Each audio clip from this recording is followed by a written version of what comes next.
just living like the man. I'm just living like the man on fire. I just don't care that much.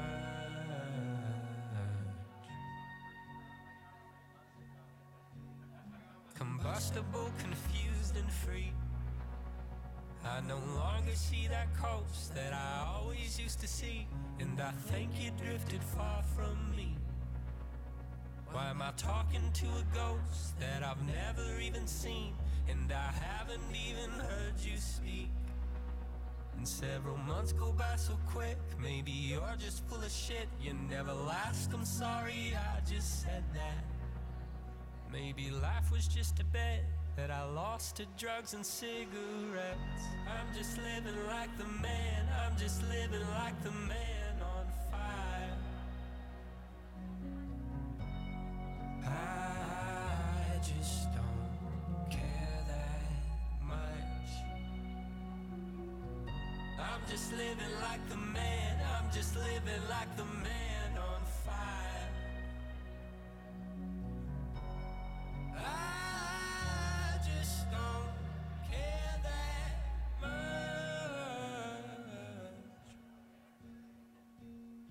In my mind, I will wander and wait till I see your fire escape. My teeth are rotting away. I've leathered on my skin and my blood is getting thin. I'm just living like the man. I'm just living like the man on fire. Please take your seats. Our program will begin momentarily. I'm just living like the man. I'm just living like the man on fire. I just don't care that much.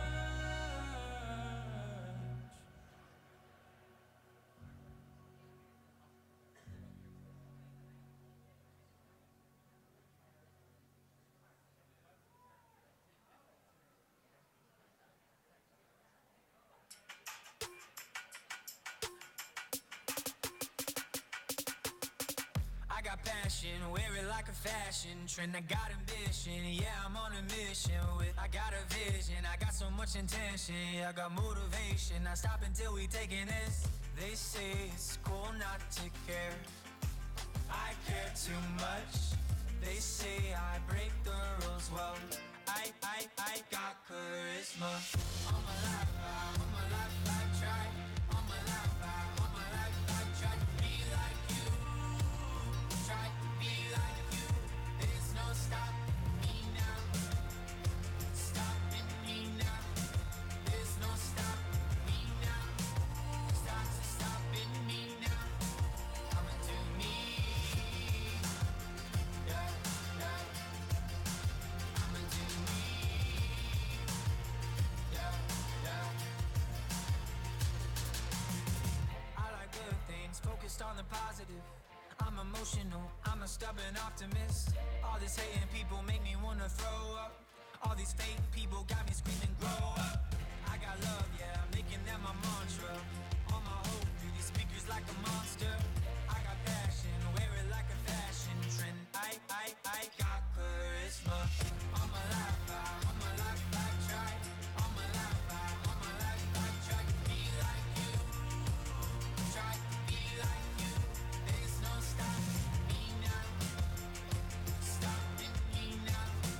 There's no stopping me now. Stop.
My coffee lost kick, being everybody's cup of tea.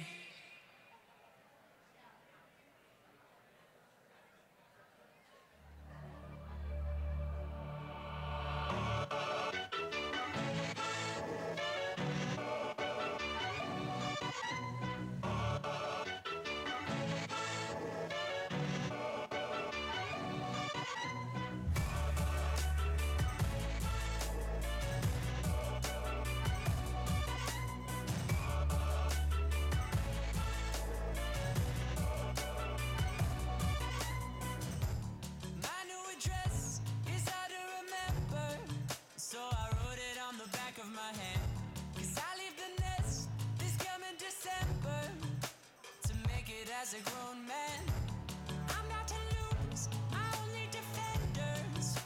I'm packing up whatever I can.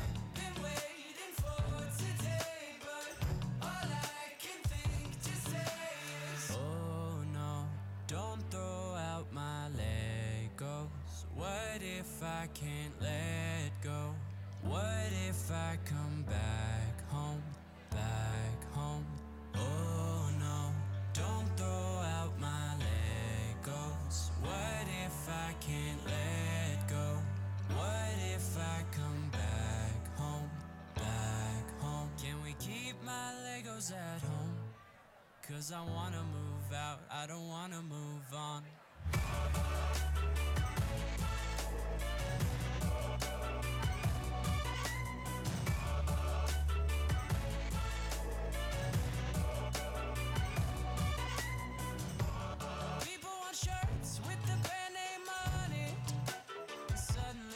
So bad.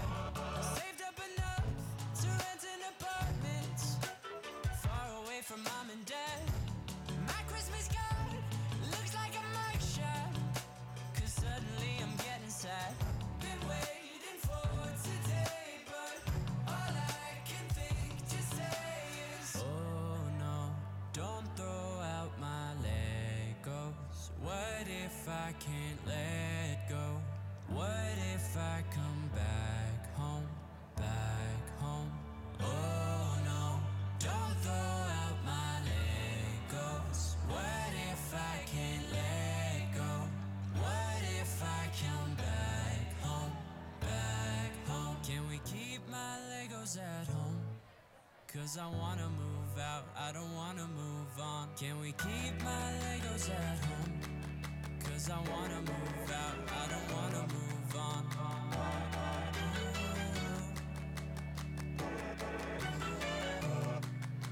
It's cold out there, you're standing there. You're trying to face your greatest fear. You're shivering, you're trembling. It's warm in here, so come back in.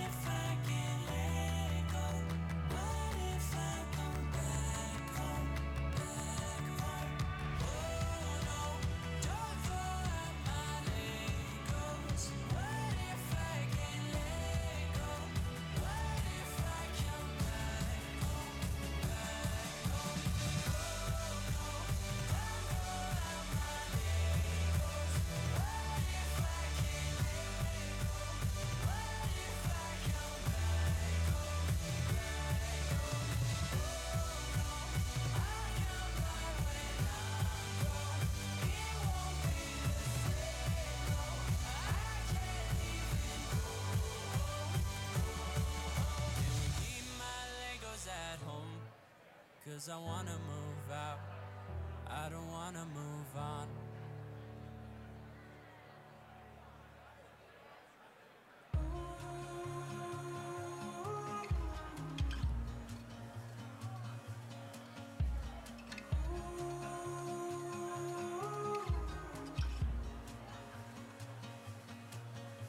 I'm torn between the past that I wanna keep,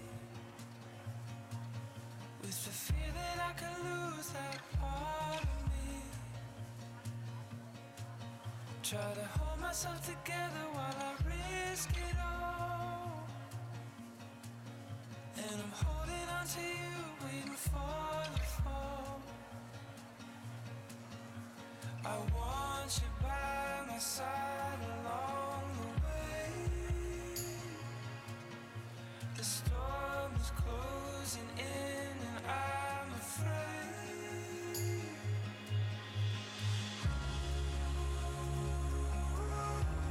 Holding on to you, waiting for the fall.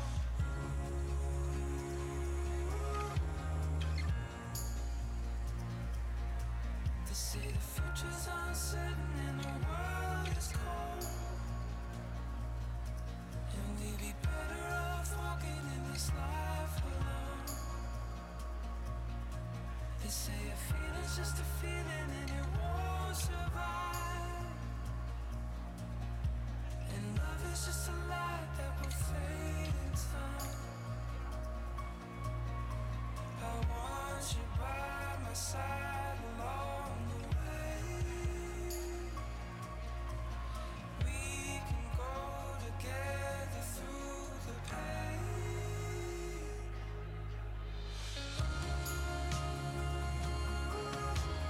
Love is just a light that will fade in time. Love is just a light that will fade in time.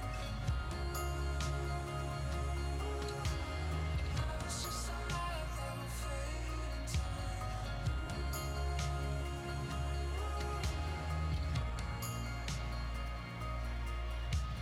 Carry my love where you should go. Hold me like a soldier going off to war. Please take your seats. Our program will begin momentarily. You will always have this part of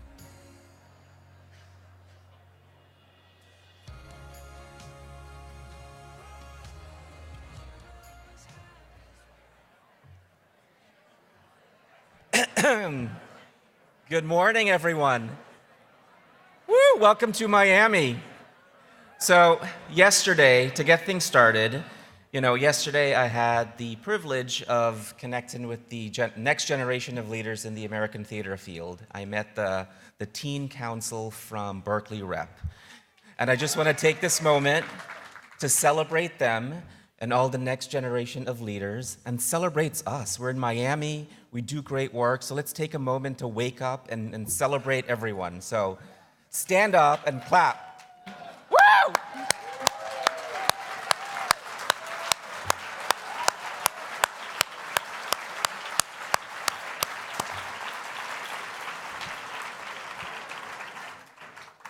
Plus, I know we're all recovering from the party from last night. I know I am, so that helps. Good morning. My name is Adrian Budhu. I'm TCG's Deputy Director and Chief Operating Officer. Yay. Thanks, Abe. So if you're moving a little slowly this morning because of the party last night, please visit our well space, which is a great opportunity.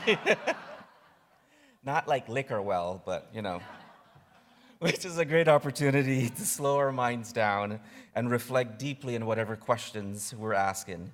Sometimes we don't have this time in our offices at our theater, so take a moment to breathe and connect with yourself, and while at the same time have an iced tea or a glass of wine. That always helps too. So check your app for well space sessions, or simply stop by across the hall in the Oxford space when a break is needed. I also want to thank Viviana Vargas and Amara Brady for their leadership in crafting well space. Please stand or signal as you're able so we may thank you.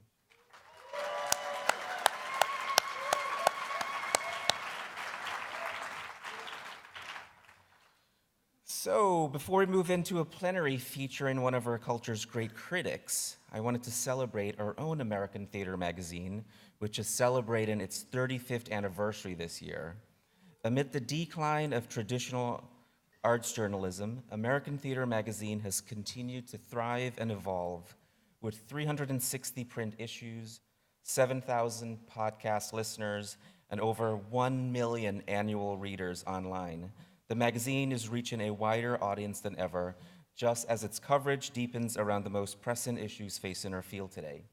I want to thank everyone here who has contributed their insights through interviews essays, and articles over the years, and most especially our editorial staff on American Theater Magazine. That's a round of applause.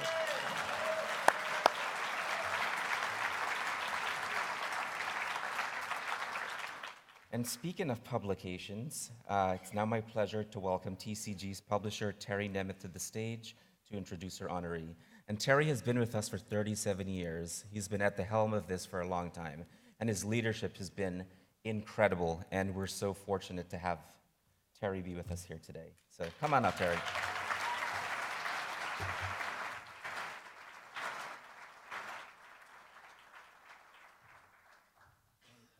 Fortunate too. So before we get to the business at hand, I don't think I've seen you all at the bookstore yet. There's some faces out there that I don't think I've seen. So this is a great and huge honor to announce this year's recipient of the Theater Practitioner Award is Lee Brewer.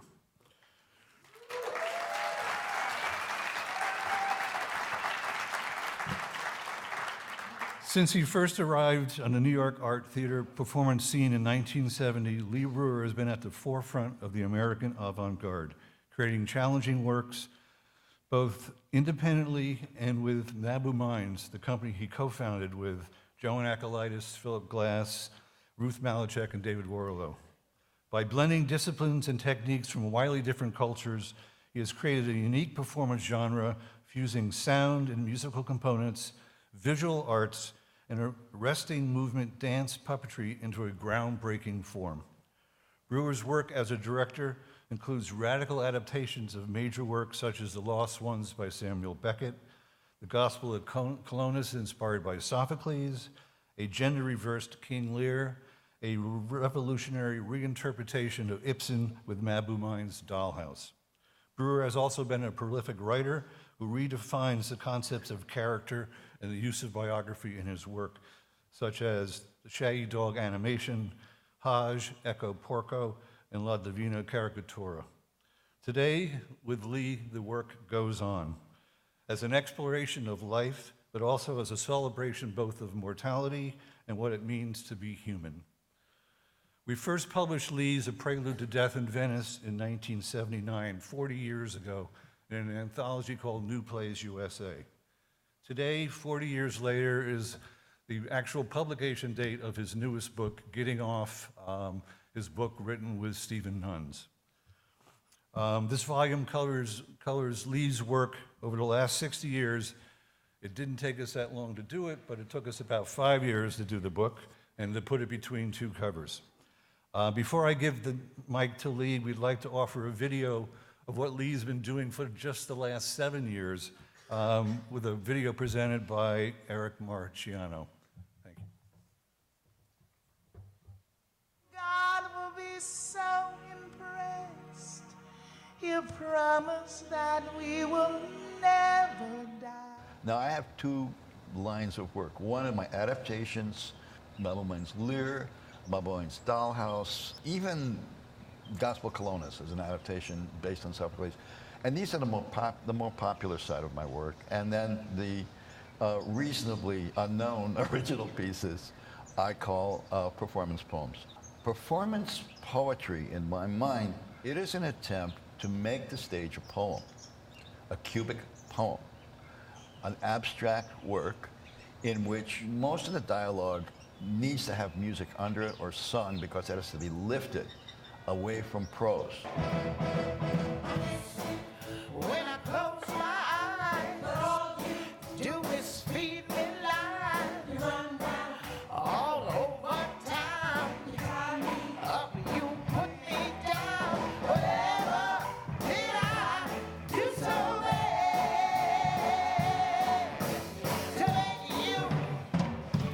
to make you so bad? I could hold your hand to the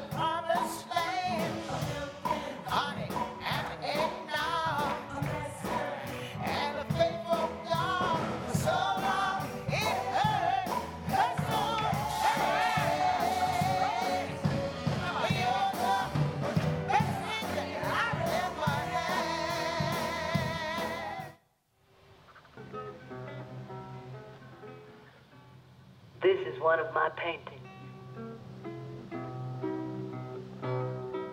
Trees. I usually paint trees. Someone said to me once, "Well, I've never seen trees that color, that shape."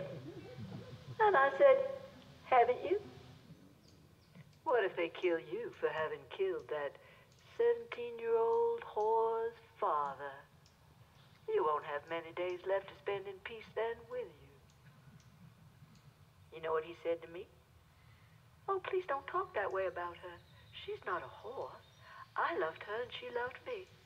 "Oh, you mean to tell me that you're fool enough to believe that a 17-year-old girl loves a 68-year-old man?" "Well, she loved me." Does she love you now?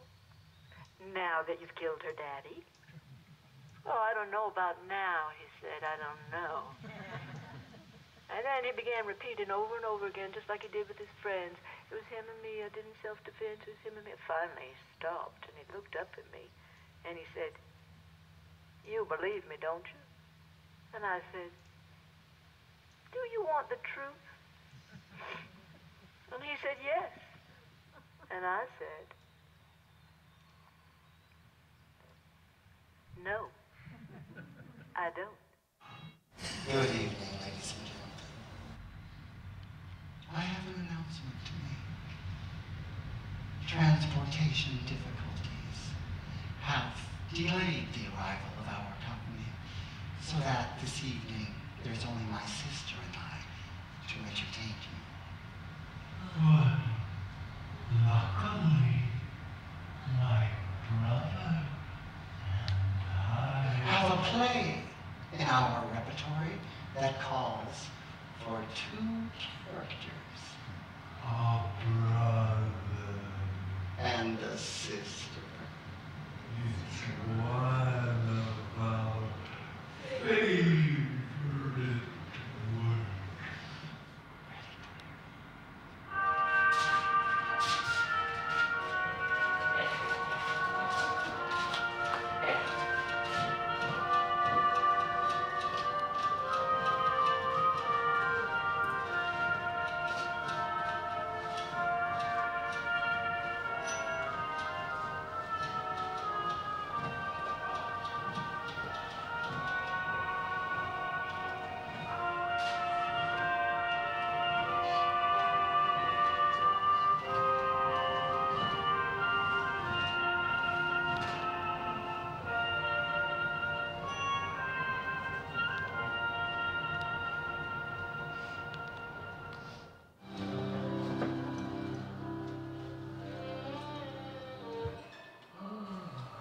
Shall I watch their bodies melt until you can no longer tell who was father, who was daughter?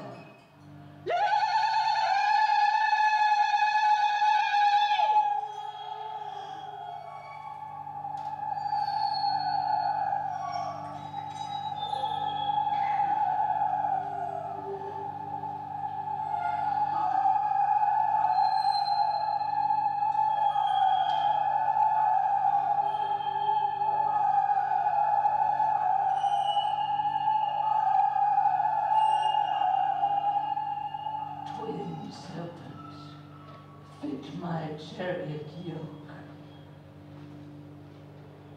Jason, I have killed the children.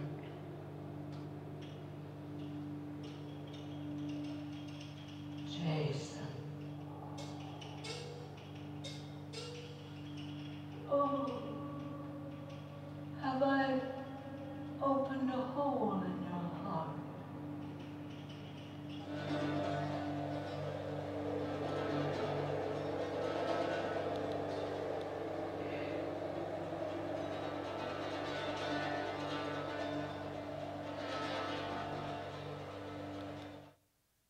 In my heart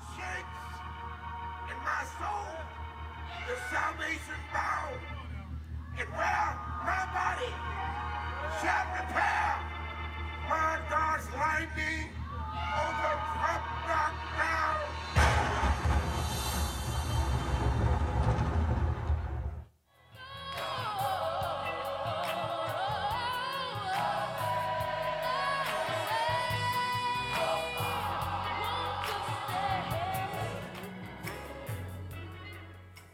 And when they came to me with the idea, I done the best I could without no knowledge of being an actor, no knowledge of being able to sing to the masses of people.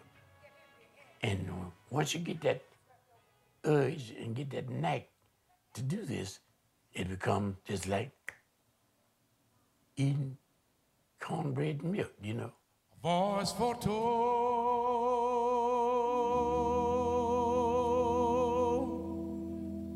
Where I shall die,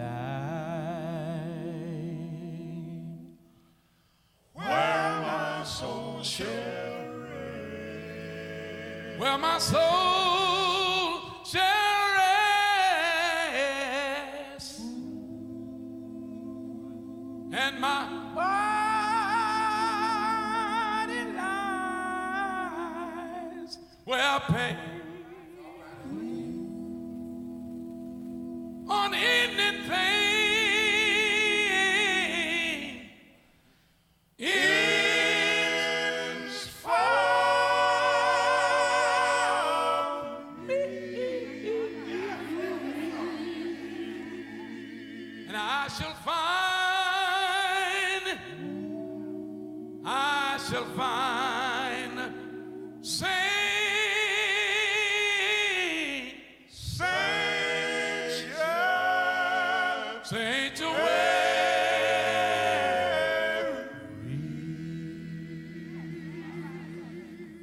voice for Todd.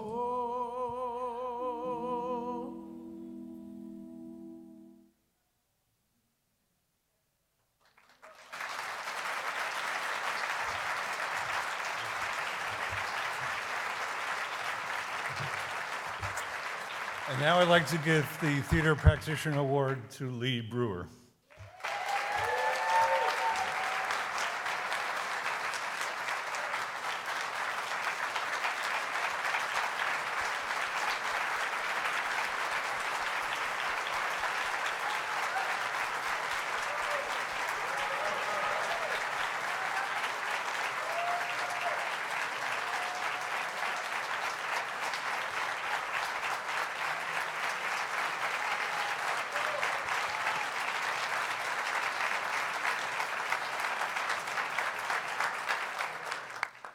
Hi, everybody. Thank you so very, very much for coming.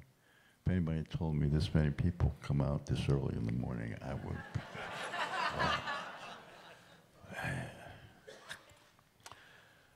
I'm reading this because I'm reading an important guy's work, and I don't want to make a mistake on it. Sophocles. Yeah. This is supposed to be a Lifetime Achievement Award, and it starts you thinking about what is life and what is an achievement. I don't think anybody said it better than Sophocles. And since we've been quoting him in Gospel of Colonus, we continue to quote him. And Sophocles said, "Let every man in mankind's frailty consider his last day, and let none presume on his good fortune until he find life at his death, a memory without pain." And I don't think it's ever been said better. So, again, my deepest appreciation for y'all coming out and give me a chance to see my old buddy Todd again. And I'm just amazed that when you put the hour together and the party last night, and here you are, it's unbelievable. Thank you so much.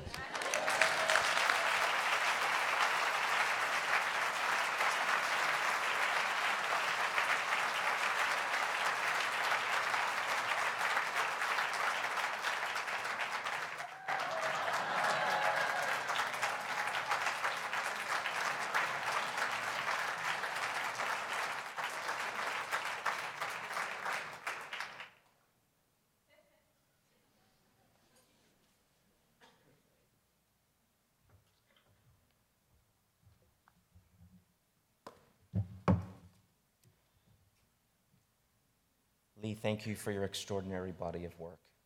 And while we're lifting up the work of great theater leaders, I want to shout out to our TCG grantees, many of whom have been here all week for networking and professional development opportunities. If you're attending from the Rising Leaders of Color, Fox Foundation Resident Artists, Resident Actor Fellowships, or Edgerton Foundation New Play Award programs, please stand or signal as you're able. If you've not met these extraordinary group of artists and administrators, I encourage you to introduce yourself. Are they here? Stand up.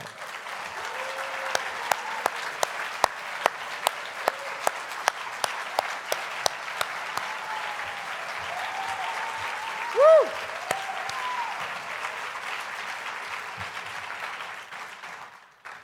So, since we're in the Magic City, a very important question I need to ask everyone. Are you feeling lucky today? And I hope you are, because TCG has once again hosted our national conference raffle. This year, you could win big packages from Oregon Shakespeare Festival, the Public Theater's Shakespeare in the Park, and the Humana Festival at Actors Theater of Louisville. Directions are on the slide, so have fun, win big, and help us raise a few dollars. So you can just pull out your phone, and if you're feeling lucky, let's make some magic happen. So there it is. Before I welcome our plenary speaker to the stage, I want to thank our session sponsors who have made this possible. The John S. and James L. Knight Foundation, Spectrix, Schuler Shook, Theater Planning, and Lighten Design. Please join me in thanking them for their support.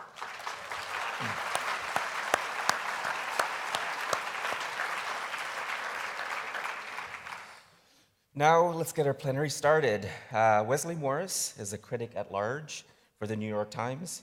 He has also worked at Grantland as a staff writer and was a film critic at the Boston Globe, where he won a Pulitzer Prize for his criticism.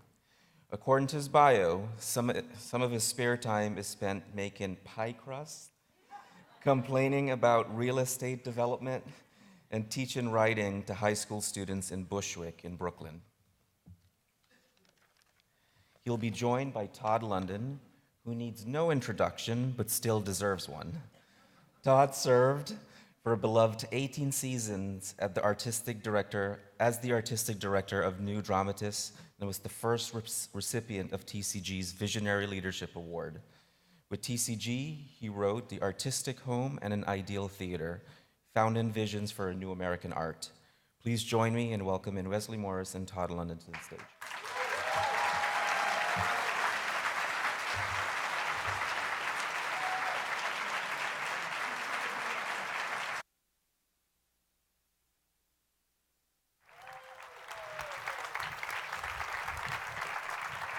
Oh, we already have water. All right. These chairs are great, by the way. Are they? I don't know whose idea this was. Oh, yeah. They're great. Go ahead, we'll watch you. This is like TV. Well, no, I mean, posture is really, sometimes they make you sit in these chairs and you're like all the way back like this. Anyway. Yeah. Sorry. Hi. No, this is good because it's got support and it's... No, I mean, that's what yeah, I'm saying. yeah. You can feel it like right through here. You Yeah, just no, want to like sit it. like a soldier. Yes. But not too much. Not too, right, because, yeah. Because you got that. This is right. Hello. Hi. Welcome to our living room. Let me just kick this off. I'm Todd. Obviously, this is Wesley.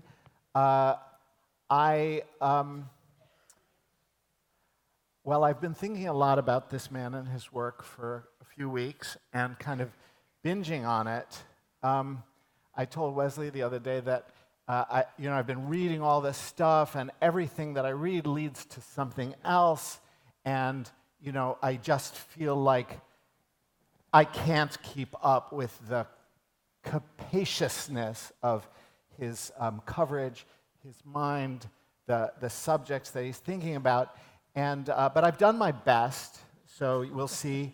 But I kind of broke down at the point he wrote about binge watching all of Game of Thrones in 51 hours.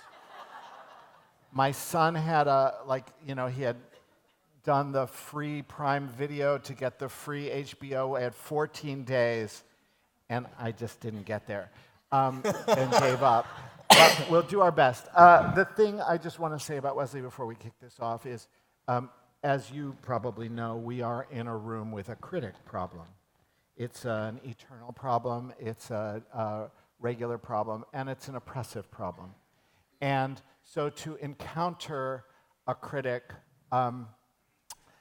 who leads not with just opinion, but with questions, with inquiry, with passion, with this kind of fusion of heart and mind is an incredible thing for us. I think I speak for the people in the room, even though we are many different people with many different interests. And I think the thing that I've found in your work that has distinguished it from the critics of the theater over many years is just this sense of deep interestedness, you know? And so I want to say that to all of you. In the range of Wesley's writing, if you don't know it, he writes about film, he writes about television, he writes about culture, he's written about politics, a great column I read the other day about Nancy Pelosi applauding behind the State of the Union address. He's written about sports dressing, sports sartorial, however you say that. And listening to his podcast with Jenna Wortham, still processing if you haven't. Some of you have, yeah. It's just the most joyful and incisive thing I've listened to of late. And so I want to thank you for all of that. I want to thank you for your range. And just kind of leap in. Okay. Thank you. Thank you. We have a bunch of stuff to cover, but I want to start with sort of the basics, a little bit like Wesley Morris and how he got that way, What is so this is, I'm asking a little bit for your critical origin story. I know you started as a film critic, but can you talk us through your work, son? You mean like how I started doing the thing that I'm doing, or yeah, like how did you get here? What kind of kid How'd you was get I? to being a critic at large? No, you don't have to start that far back unless you want to. Well, I mean, it kind of the kid question. Maybe not the kind of kid I was, but maybe some aspect of how I grew up, or things that happened to me as a younger person, kind of led to me having the jobs I've had and the job I have now. I guess I was always kind of curious about, and I don't really know exactly about what, but I did have questions when it came, to life in a lot of ways, but also with art. And I think that the way I got from like the 8th grade, when I realized that criticism was a job you could get paid, to do. Sorry, guys. Do we need help? We talked about this. Yeah. I was not supposed to touch the mic. No, don't. It is amazing how you see all these shows and the actors are mic'd, and it's called rehearsal, but I've never seen a mic adjustment on anybody who's mic'd during a show. Anyway, I got this assignment when I was in the 8th grade to watch this movie called April Morning, which I don't know if anybody has seen this I think it's a Hallmark Hall of Fame. I always say it is a Hallmark Hall of Fame production. Set during what is not the Civil War, it's the Revolutionary War, I believe. And Rip Torn and Chad Lowe and an actor who's the star of this thing, who I'm not remembering, and somebody in here is going to be like, it's... Oh, nobody knows. Okay. Good. The assignment was to read the book or watch the movie, but you only have to sort of do a book report based on one of those things. Well, I watched the book, and then I watched the movie, and the book was okay, and the movie was terrible. So rather than just synopsize what the plot of the book was, I just sort of wrote about how I enjoyed neither experience.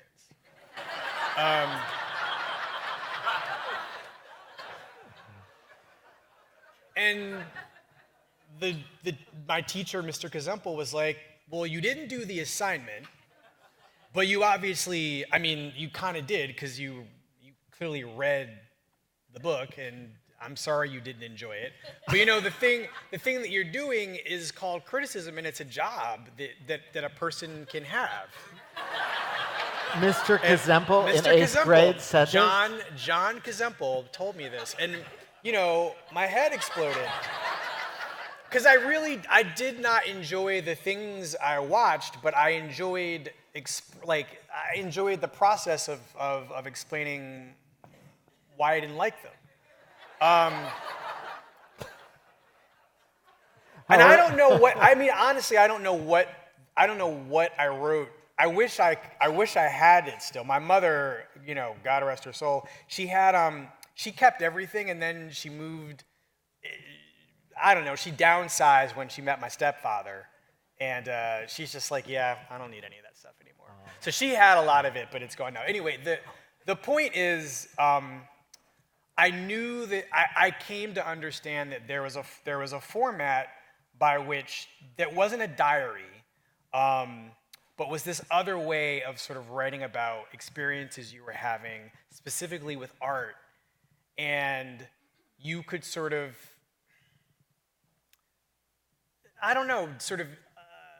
think seriously, but not humorlessly about what it was you were feeling based on that experience.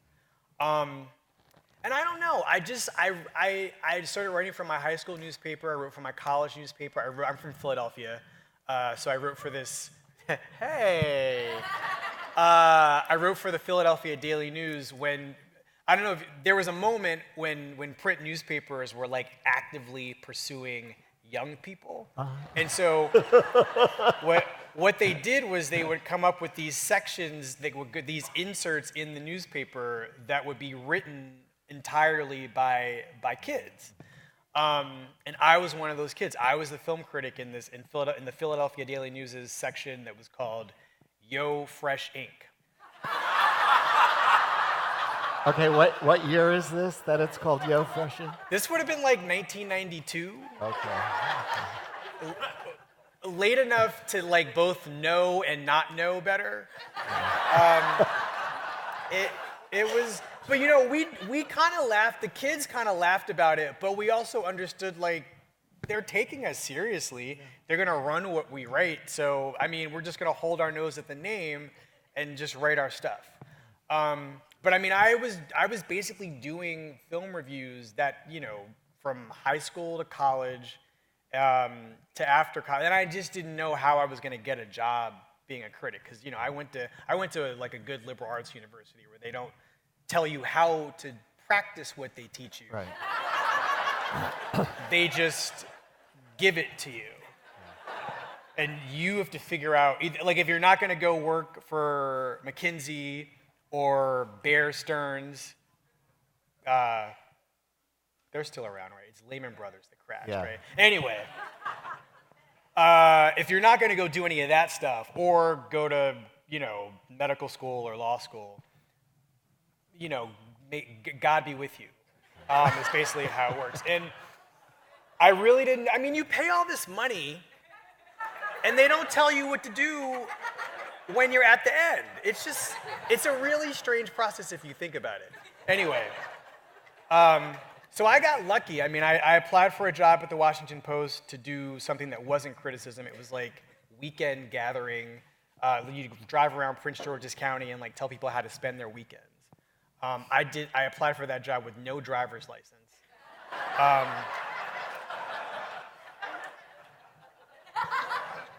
I could get one. It wasn't, but I knew that I don't know. I didn't know how to drive, and I was hoping that I wouldn't get the job, but also wanted it. But that person smelled a rat, and very nicely sent my resume to this to San Francisco to the San Francisco Examiner, and yada yada yada. They hired me.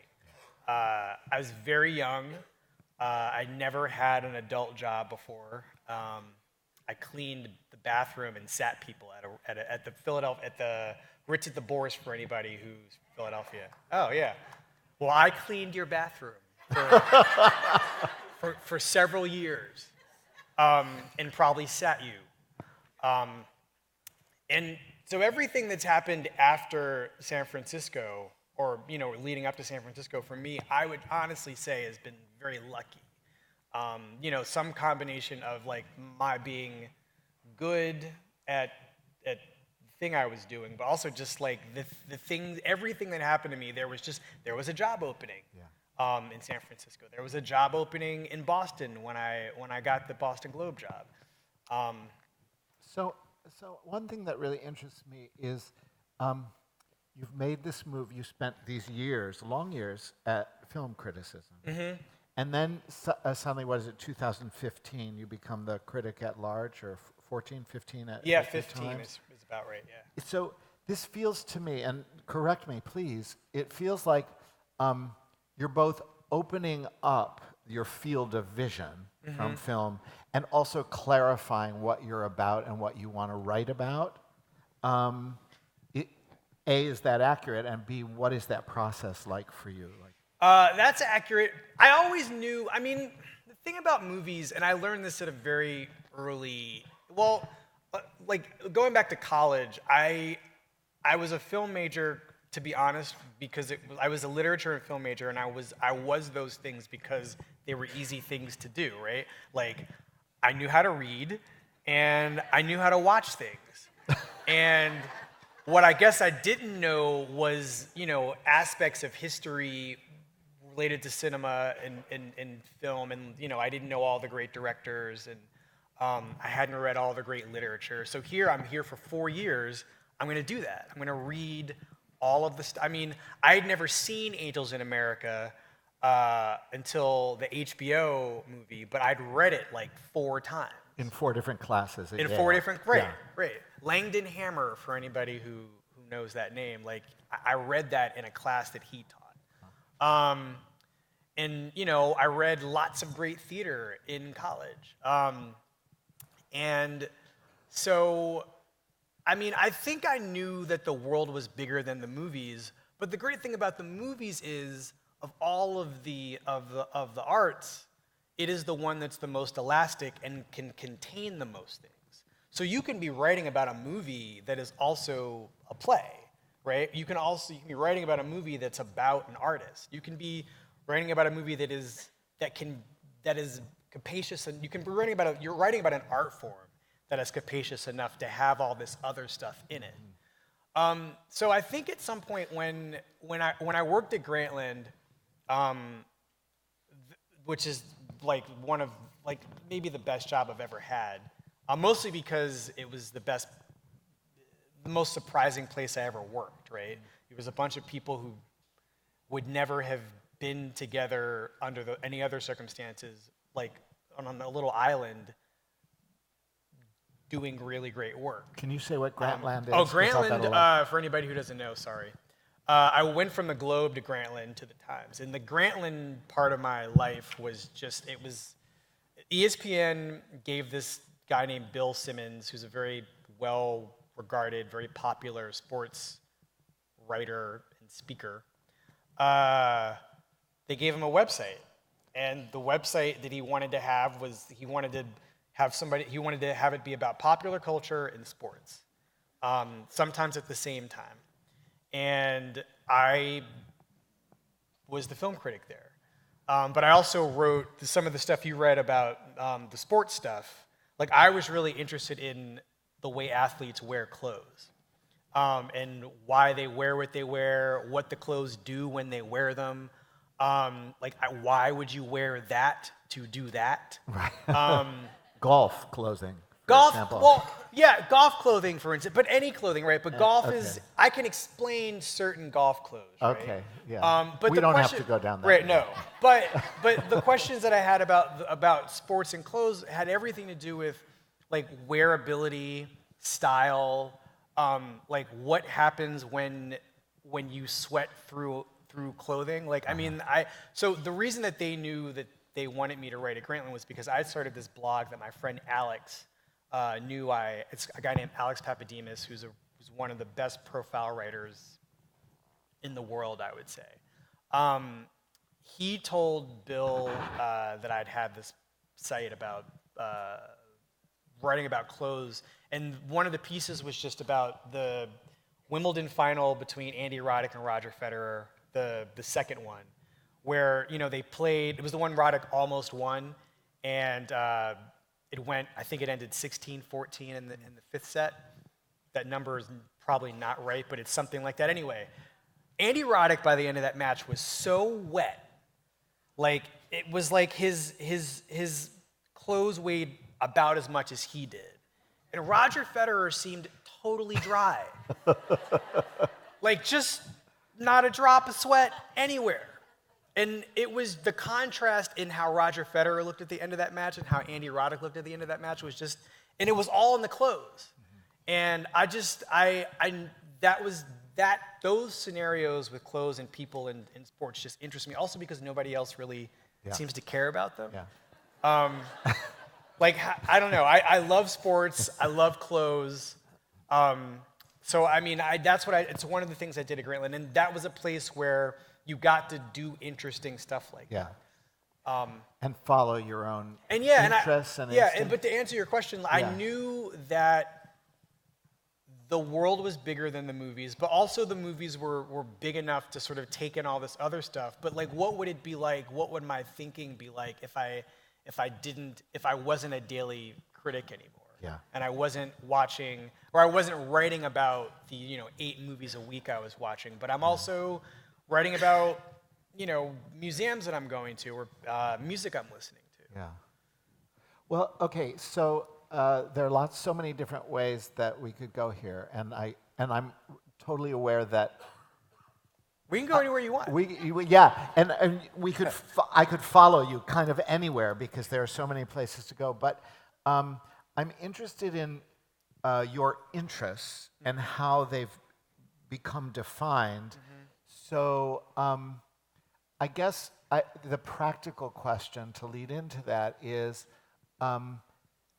what the hell do you do as a critic at large, and how do you decide what you're going to do? Because you write about television, you write about film, you've written now about theater, you write about sports. You and Jenna talk about everything, music, popular culture, politics. What's a day like? Do you know what I mean? Yeah. How do you decide where which screen you're going to watch or what? It kind of figures itself out. I have a TV watching schedule, like an actual TV watching schedule, because you need one now. You also need a Sherpa. Like, it's just...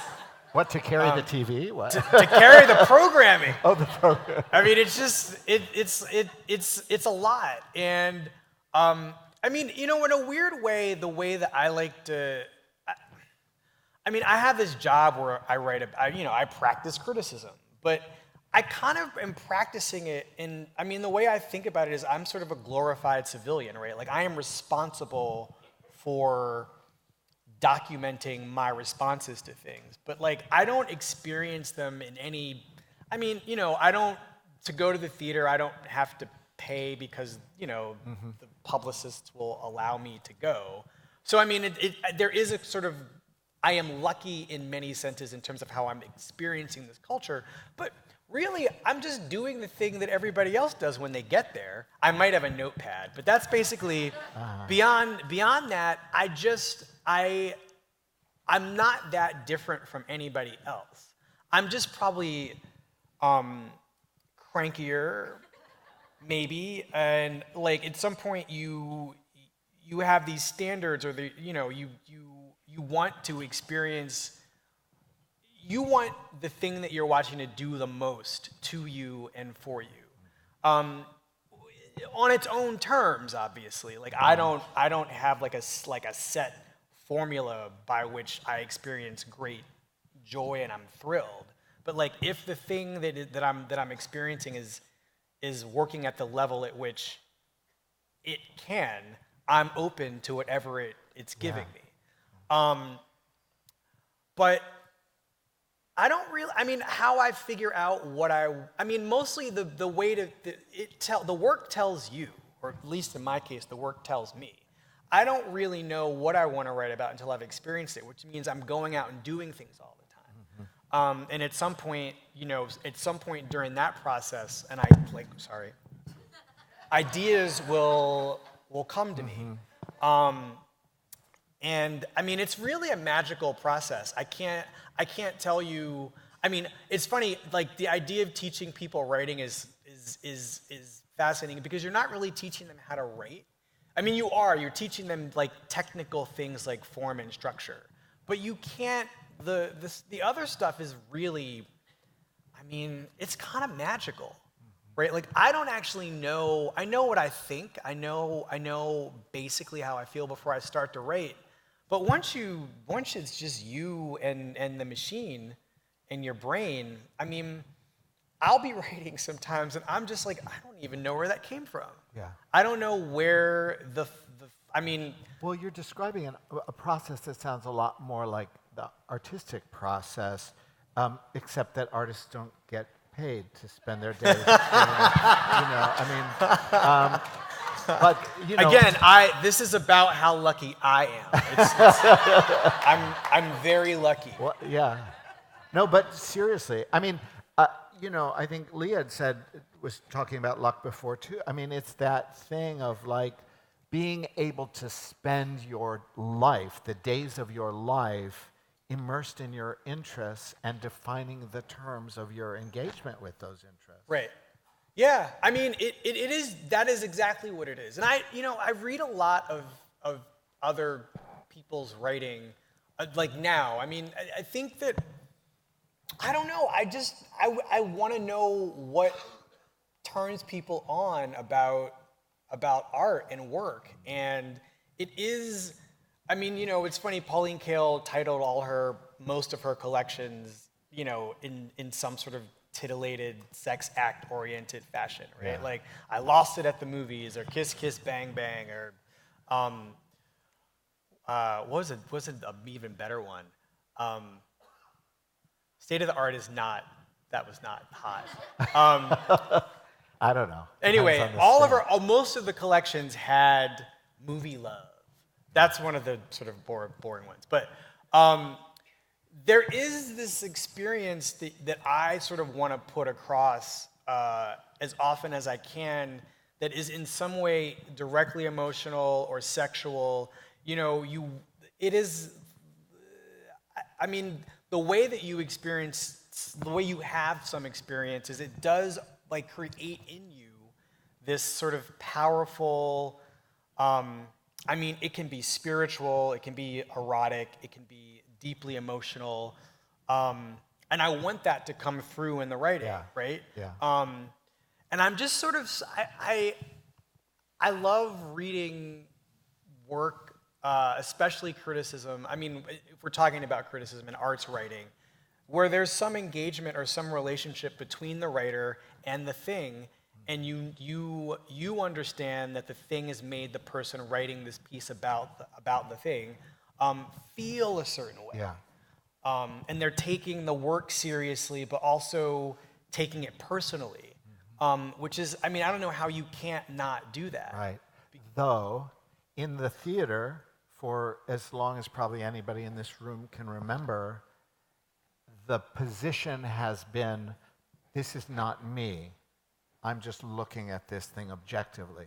So what feels so revolutionary to me about what you're doing and your conversations with Jenna as well, and I started to feel it in the theater, which is my thing that I look at, started to feel it in a small way with Margot Jefferson when she Oh, was yeah. writing, because suddenly amidst this kind of wall of men writing objectively but clearly with a kind of opinion domination in their attack, she was writing much more personally, much more, I hate to even say subjectively, but you felt like you were sitting with a person who was talking to you rather than someone who was telling you what they thought, but telling you as if it was just what the world should think. Right. I wonder, I mean, Margot Jefferson is, for anybody who doesn't know, is, she's one of the great critics, but she also is a black woman. And I wonder, there is something, I've never thought about this, so this is me having therapy with you guys right now. But, I do think that the degree to which I need my relationship to the stuff I'm writing about to be in some ways personal comes from my belief that I never really had any authority or any ownership in anything, right? I'm not a territorialist. I don't land grab. I don't come from a tradition of land grabbers. Land grabbery. It is not a mode of thought for me. Yeah. I don't own anything. I've been kept from ownership. And so I bring, it's the 400th anniversary of slavery being introduced to this, or, being brought to this country. And, I am fully aware every day that I go to work that I'm bringing all that with me. Yeah. And I also really do believe in kind of cultural, moral, historical spirituality. And there are forces that I cannot control passing through me, but they also sort of inform my personality and my relationship to art and to my experience with art. So I don't know what Margot would say about why she writes the way she does, or whether she could even articulate what comes over her when she does it. Yeah. But I just don't have an interest in being the most right? Yeah. Or your play is not mine, right? Yeah. I don't. It does not belong to me, right? If anything, when I'm writing about a work, I'm writing about what this thing that belongs to the person who made it means to me. And it's I do believe that once the work is sort of in the world, it is the audience's. Right. But not in a way to sort of say what it should or shouldn't do. Just what is it doing? Yeah. And does that work? And how does that make you feel? Yeah. I don't know. The idea that it's not mine. Yeah. This is really powerful, and I want to stay with this for a little while. Because it's... Right, can I just tell you something right now? This Please. right here, Yeah. This is my therapist. I don't know what you're writing down, but it's kind of amazing.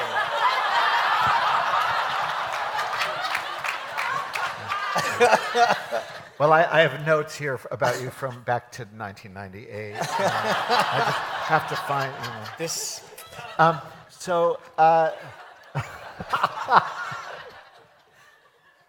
the whole thing. Okay.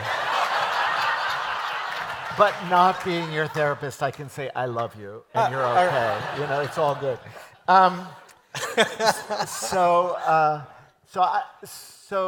So we're talking about Margot Jefferson and Frank Rich, and I'm talking about Frank Rich. I just brought that name in. No. We're not talking about Frank Rich. But so I'm thinking while you're talking because go ahead. But is he a person who also is practicing the way that you... No. Okay, right. Yes and no. Yes, right. but so what I was going to say is, I came of age in New York during the long Frank Rich years.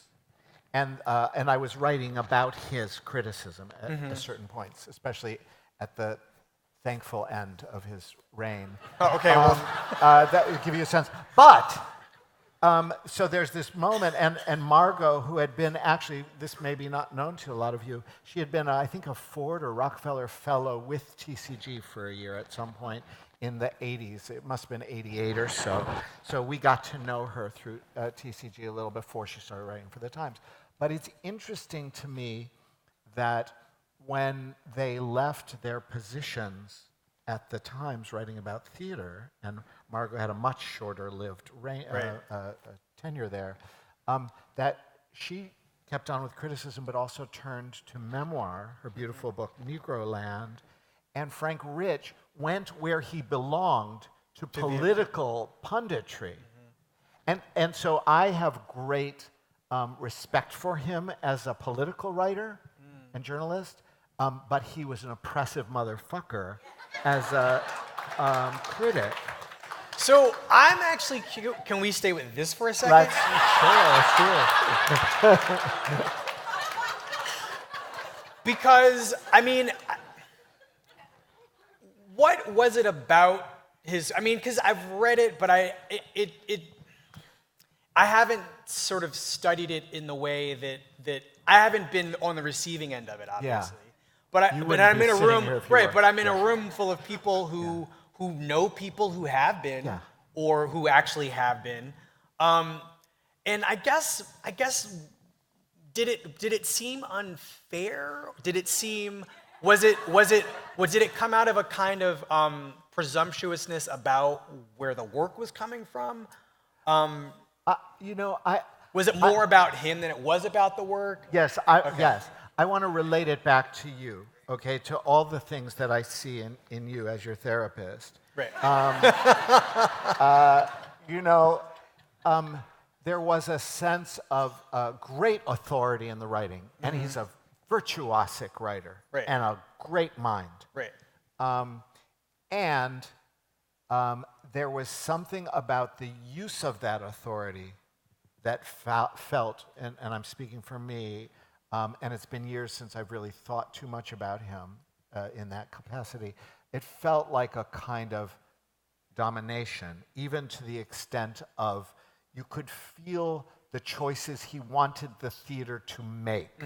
Like, who should be running the public theater? Should it be Lee's colleague, Joanne Akalitis, or should it be at that moment George Wolfe or someone else? And it clearly was not Joanne Akalitis and Frank Rich's power and use of his authority. So there was part of what made that moment happen. So what you bring, this kind of like joy and fullness and opinion and spirit of self, and which is a kind of channeling of others and a kind of humility you never would feel with him. And so, and I want to turn it, I want to get off Frank Rich, because we, in the theater, have spent too many years talking about him. But so there was a moment that I looked back up when he was leaving and Ben Brantley was becoming the senior critic of the Times, and I profiled him or interviewed him for the Village Voice. Oh. And they had, it became a cover story, my only cover story, I think, for anything ever. There was a big picture of Ben Brantley, who looks, if you haven't seen him, a little bit like a deer in the headlights. And they headlined it from Butcher, Frank Rich, to Bambi. And this is 96. And I went back to look at it, because I'm like, what is it about this criticism? And I think he's a vivacious writer and an enthusiast, and he loves the theater and all that kind of stuff. But what is different from what you're doing? And it comes a little bit down to responsibility. And this is what he said to me. I said, I'll just read this. Some of this is me and some of this is him. In person and on the page, Brantley comes across as open, sporadically exuberant, thoughtful, and slightly self-conscious, a happily conscientious theater fan with excellent journalistic skills and an underweening ambition. And this is partly in response to Rich. And he shrugs off big questions about anything. And he says, of course I think about it. It's very dangerous to make pronouncements, though. To a certain extent, I do have to keep blinkers on. I can't turn the page because it's stuck together. Okay. If you start thinking about the big picture, you get dizzy. And that, to me, kind of sums the thing up. So what I don't feel from you, what I don't feel from the best critics, is that blinkeredness. Because that blinkeredness, which in a way comes out of a good critical impulse, which is to take one thing at a time on its own, also comes with a sense of none of this relates to anything else in the world. Oh, yeah, yeah. I mean, I would never say that I'm thinking about the big. I've never used the phrase "the big picture." Even but when you're talking about film? No, because it's so obvious that everything is connected in some ways. Right. And why wouldn't you? The challenge of this job, and it's not just because I have this job that in some ways expects or anticipates that I'm going to try to connect things. It's that. Even when I was writing about the movies, I was also writing about other art forms and other, things that were happening in the world. And it is all connected. And I think the best art is responsive to so many facets of life in so many ways. And it's not that a Ben Brantley wouldn't know that, but I think that I'm not afraid to sort of venture the connection, right? I feel like part of the fun of being charged with thinking about any art in the world is that you want to see if this impulse or this feeling that you have, or the feeling that you're given, is connected to some other, or it's not even you want to see if it's connected. You know it's connected, and you want to make the connection. And so I don't know. I feel like the people that I love reading are aware of the bigness of the picture. Yeah. They're not writing about it. They're writing to it, and they know that they're already there. Yeah. It isn't a thing that you really have to do. It kind of. If you position the thinking and the writing in a certain way, you're already sort of responding to it. And it's funny because there is so much great big picture art, right? Yeah. Even things that that seem microscopic. Good versions of that are microcosmic, and they speak to the larger situation. And so a criticism, in some ways, has to meet the art where the art is, and respond to what the art is doing in the way that it's doing it. And the only way to really do that in a lot of cases is to have a sense of a bigger picture. Yeah. I don't know. It just seems that's the job. It feels like, and this goes to this moment in this America, which is and this is maybe a leap, but it's something I've been thinking about. It's kind of one of those binaries of the world is divided into people who can only think about what they see on the surface, refuse to engage subtext or systemic thinking, and then those who naturally will think structure and system and subtext.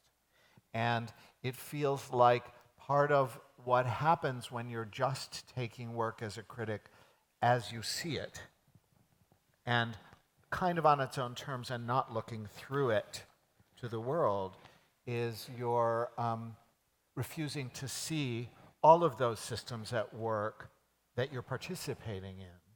Yeah. And so you bring this up about Margot being a black woman writing criticism. She can't assume the same things as a Frank Rich. No. Writing. No, this is the 400 years passing through you, this right? This is the 400 years. This is the thing. And it isn't this is why I'm saying I don't know how she would articulate how she does what she does, but I just don't, that just doesn't interest me. And it's not it's not who I am as a thinker or as a person in the world, right? But I also have values and I have expectations of other people, and those values and those expectations are also ones that I have for art. I feel like one of the things that a work is sort of like fundamentally responsible for doing is the most it can do, right?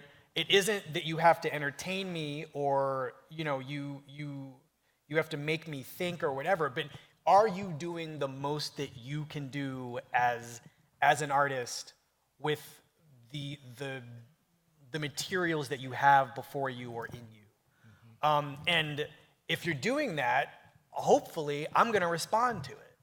And I'm going to be engaged with that. And when I'm sitting down to write about that experience, what I'm writing about is the engagement and the rapport between myself and the work. And the idea that I mean, a lot of that has to do with the fact, I mean, a lot of that engagement in some ways, it doesn't always have to be this way, but I do think that my being black and gay and having grown up, you know, poor, my living in New York, my having lived in San Francisco and Boston, I mean, you know, all of the life that I have lived and the person that I am becomes part of that engagement. In the same way that the crazy thing to me is, as a critic, like, you are engaging with the experiences that artists are giving you, and those experiences often are personal too. So why not have this conversation with, you know, all that I am and all that this artist is, and have that in the work? I mean, it just seems... And so this is a key thing, where is the reader or the audience in your thinking as you're doing that? Because one of the things that has been a mantra of the critical community in the theater is, I'm writing for my readers. That conversation with the artist that you just described is like, no, we don't do that. The artist is on his or her own, and we don't do that. That's been I'm not the only one who's heard that from theater critics, right? That's just such a strange, I don't know who the reader is. I mean, it's like 3 million people read the paper every day. I don't know. They're not all the same person. Although I know, based on some statistical information, who those people are not. Who are they not? Who are they not? Well, they're not. They're mostly white. They're mostly male. I mean, that's about all I know, but doesn't that tell you something? It tells you a lot. So I'm thinking about, I mean, I don't know who the audience is. I mean, I've never, and this is the thing, people like to set these traps for you when they ask you about how you work. You know, when you're job interviewing, not you. I mean, like when people are trying to figure out. I'm not setting any traps at all.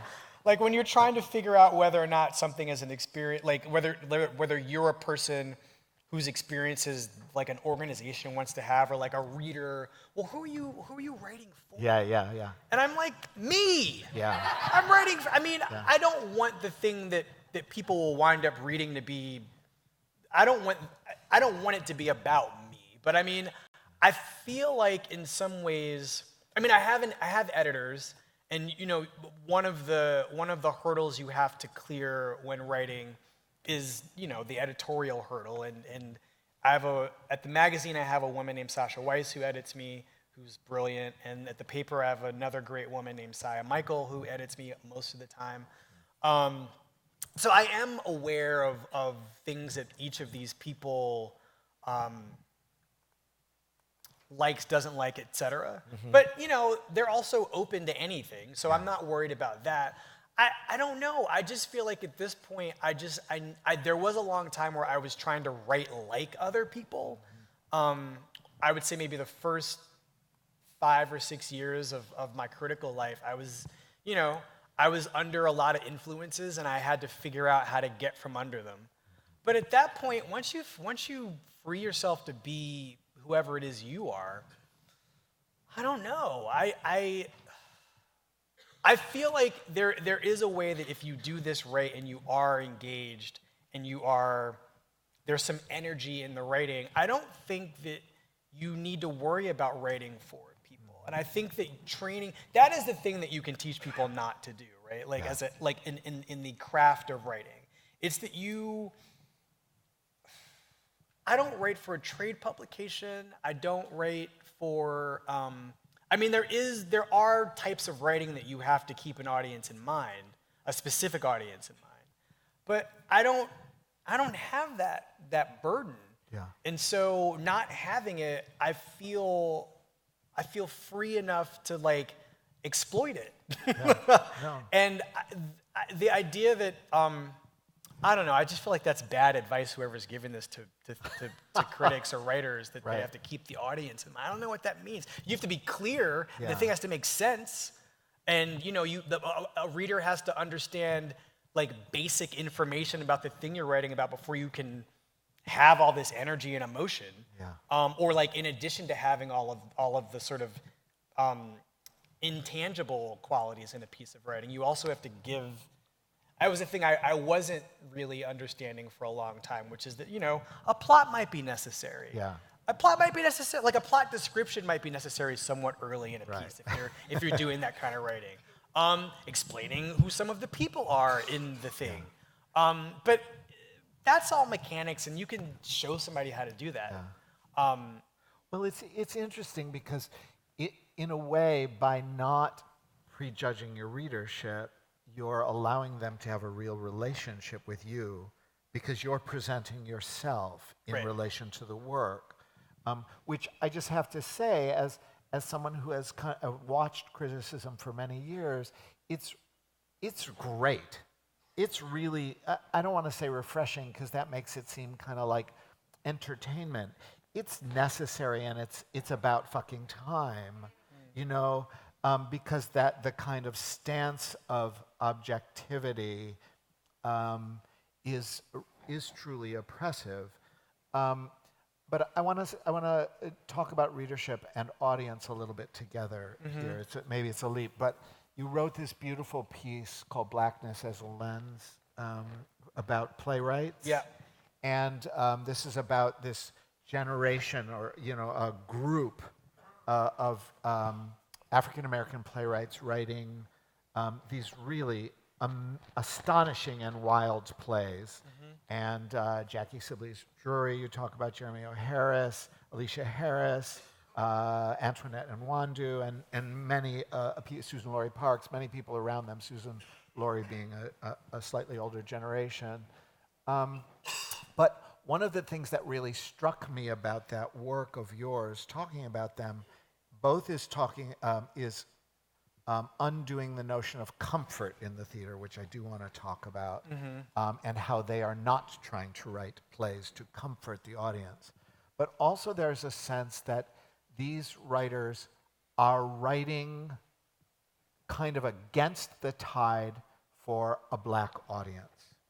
And Yes. even to the extent of like sending the white people out of the theater at the end of Fairview. Of Fairview, Yeah. or also the Alicia Harris play. Yeah. I keep thinking, the last time, we have this great thing here at TCG, which is honoring, the greats of our field, like with Lee today. The last time I was up here, we were honoring Douglas Turner Ward and Robert Hooks, who had founded the Negro Ensemble Company in the 60s. And one of the things Douglas Turner Ward wrote in a famous piece called "For Whites Only" in the Times in '67 was he wrote about what he called the screaming need for a sufficient audience of other Negroes for playwrights. So what he meant, I think, by that is we cannot further our art if we're always having to stop to explain ourselves to the Yes. predominantly white Yes. audience. That's how I received that. Yeah.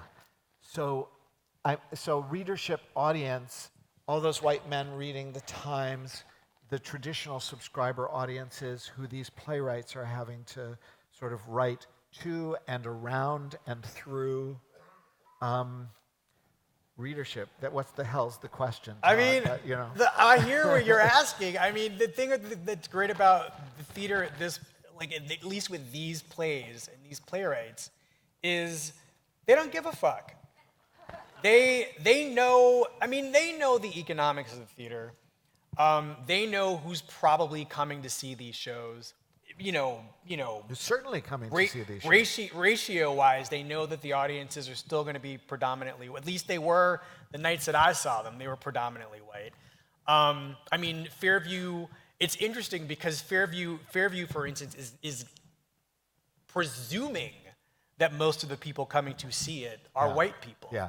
I mean, it's not that the play doesn't work if the audience is mostly black, but I'd like to be there on the night when the thing happens at the end on an entirely black audience. Is there a script for that we have to like, is it a choose your own adventure? And we gotta like stack the deck to see what Jackie Drury did for an entirely black audience? Yeah. It is like a video game in that way where we finally get to the blackboard. But these playwrights, they know these sort of the problems, the sort of infrastructural problems of theater production, right? And so this is work that without being explicitly meta and sort of ruining the pleasure of the theater going and of the traumatization, did I just say traumatization? You said traumatization. Well, it's applicable. It's both. It's applicable. Totally applicable. I think that what's thrilling about some of this work, even the things that I don't think work. I mean, part of the thrill of experiencing some of these plays is they're kind of a condemnation of the problem of why black people aren't in the houses in some ways. And they're not, I mean, some of them they're about racism, but they're about like the lived racism of just being alive in this country. It isn't about, it's like interpersonal, it's what like we would now call microaggressions and experiences like that. It's about the racism that takes place out of black earshot, right? Mm-hmm. I mean, that great part of the great sort of, I don't know how many people have seen Fairview here, but there's this great middle section that is exactly what I imagine it to be when I'm not in the room sometimes. I mean, I've sat in when restaurants. When the white people are talking about I've heard this conversation while I'm eating my dinner, right? And they don't even seem to care that I'm sitting right next to them while they're sort of making these assumptions about black people. Right, so let's just do the journalistic thing. So the first act of Fairview. Oh, right. The first act of Fairview is a you know, what you think is just your standard family dinner. Where something. Oh, I'm not going to ruin it. All right. Well, all right. Well, I won't ruin it. But I won't ruin it because it actually is an amazing. Yeah. It is an amazing. It is just an amazing contraption, right? Yes. I mean contraption in the best possible way. It is a mechanically engineered thing that I've never seen anything like. I mean, in the same way that I've never seen work like Lee's before, like. Where you feel that this person is sort of speaking to you only on his terms. Yeah. Like, I think the thing that she's doing is a thing that only she can do, and it is coming out in this just, I don't know how this play gets done. Yeah. And that is pretty much all I want when I go to the theater, is to just kind of have something blow my mind. Yeah. Not even in a profound way. It could just be a piece of acting. But like this is a thing that show is doing to people night after night after night. Yeah. And I don't know how those actors and the stage managers keep it up. Clean that up. I know, it's crazy. Well, also the What to Set Up When You Get Down, the Alicia Harris play, similarly because it's because it's a ritual that is really for the black people in the house. Right. And it's really clear, and it requires those of us to step back and just be okay with that. And it's a beautiful and painful ritual. Mm-hmm. But similarly, so I'm interested because you talk about the wildness of these. Let's see, I actually wrote down what you said. If I can find it. I'm not going to find it in time. Everything is moving too quickly. But you wrote beautifully about these plays, and you wrote about their wildness, but you also wrote about the sort of the catastrophic structure of these plays, or that they break themselves apart. And I'm curious about what that is, because it does feel like a moment. Do you know this, that term, scenius? Have you ever heard that? The genius of a scene. Oh, It's a Brian Eno term, I think. Okay. And it really feels like it describes what you've written about. We have great playwrights of all kinds of aesthetics, and backgrounds in this country, and there seems to be this scene, this scenius that's happening. And so what is this structural thing of like blowing these well-made Aristotelian things up, and the freedom to do that, which isn't in some ways new. I mean, Adrian Kennedy was doing that. Right, you know, right. The satire. I mean, Sam Shepard can blow up. Right. Sure, but it's a different blow. It's a different blow up. But I mean, I'm just saying structurally, right? It is not a. It's not a new development. No, it's not at all. But it feels very of this moment. Yes. Yeah, I feel. I mean, I didn't want to overthink the actual physical explosiveness of these shows, but it's in there. And it's fascinating because it only works if it has to be built into the work, but also feel like an emotional sort of and political coming apart. Yeah. And in some ways, it's simultaneously literal and metaphorical. It's simultaneously psychological and in the work itself, narratively necessary. And it has to sort of function on more than one level. But I think that's part of the challenge, the disruptive challenge of these artists, right? There is a way that I want to make something that is not impossible to produce, but very, very difficult. Yeah. And it's going to be very difficult both for the people making this production and for the people who have to watch it. Yeah. Because it requires an engagement where it requires more engagement than your average play. Yeah. And you have to sort of be willing to be made to not feel great. There's this moment, my favorite, my least favorite theater development, and look, I have not been in New York theater anyway for very long. It's been 5 years. So I don't know when this started, but I know I've been to plays theater where this didn't happen. And it's mostly on Broadway, and I know given the price of the ticket, that there's of course you want to do this because you need to justify to yourself having paid $400 to see Hamilton. But at the end of the play, or musical or whatever, before the curtain actually even drops, people are just the standing ovation starts. And I'm used to that now. I don't like it because it's just weird. When Cynthia Nixon comes onto stage in a play, people just start clapping. It's not a sitcom, it's theater. She hasn't done anything yet to earn your applause. Let her do her job. Oh, she did run for governor. What? She did run for governor. That was before she ran for governor. Anyway, it's just this weird thing. It doesn't even matter who it is. They'll just clap. Yeah. But at the end, this is so great, right? Because it's like you're an alien who's dropped in the theater, and the things that we take for granted. It's wonderful. It needs to stop. It makes me very uncomfortable. Cynthia Nixon is not even one thing, but when you start talking about people like Denzel Washington, where you need 5 full minutes for the play to start because people are clapping for Denzel. It's staged around that applause. Right. No, I mean, they know that people are going to clap for Denzel, so he can just sort of mosey around for a little while, do a little bit while they're clapping, or he'll come out on stage and it's just for 5 minutes. And he's like, okay, well, let's get it going. But at the end of slave play, the play ends, and people are just the mostly white audience. Meanwhile, the black people are yes! Yeah, right. Yes! And there's somebody a mirror. said it. You're looking in a mirror. It's not easy. Yeah. And the white people were just what am I supposed to do with this experience? Yeah.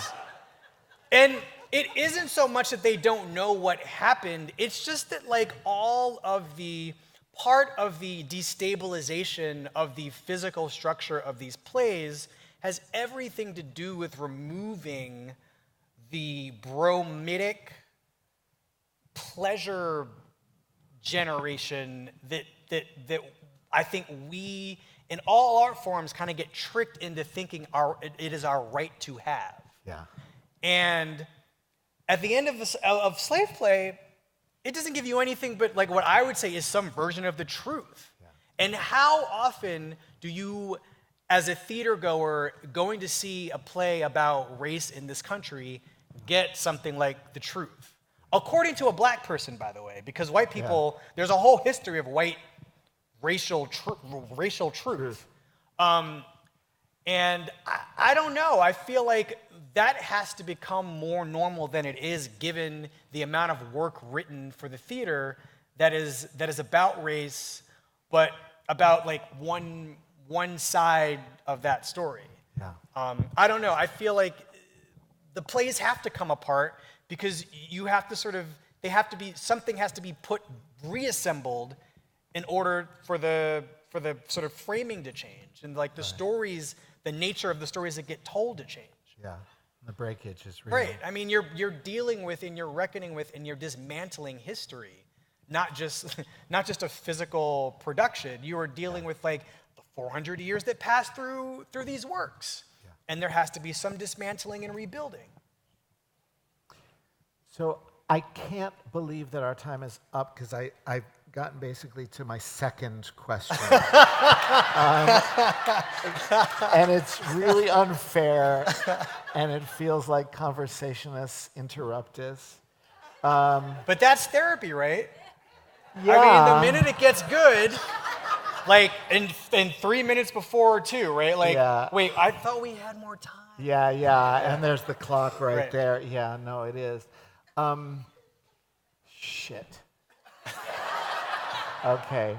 Well, all I can say, there's just so much more, and we're just getting to this part, which is, as you call, some of the words that you used when we were talking on the phone were catastrophe, overwhelm, discomfort, all of these things. So I don't know if you're hanging around here and people can grab you off stage, or whether they just have to go back. I have to go to the airport. Yeah, you have to go to the airport. Okay.